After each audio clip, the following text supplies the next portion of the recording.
बेरजेचं राजकारण करा, वजाबाकीचे राजकारण करू नका आणि जातीवाद कधी होता कामा नये अशा शब्दात उपमुख्यमंत्री अजित पवारांनी कार्यकर्त्यांना पक्षवाढीसाठीचा सल्ला जिल्ह्यातील राष्ट्रवादी पदाधिकाऱ्यांना दिला।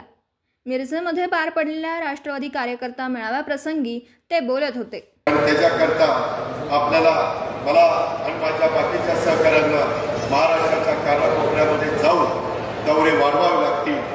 मी आता आठवड्यातले 3 दिवस मुंबईत थांबणार, 4 दिवस महाराष्ट्राच्या कानाकोपऱ्यात जाणार।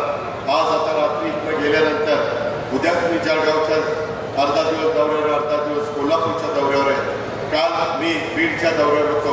अशा पद्धतीने माझे कार्यक्रम चाललेले आहेत। माझ्या जिल्हाध्यक्ष आमचे निशिकांत पाटील असतील किंवा बाकीचे माझे सहकारी असतील, त्या सगळ्यांनी देखील आपापली जबाबदारी ओळखून काम केलं पाहिजे। बेरजेचं राजकारण केलं पाहिजे।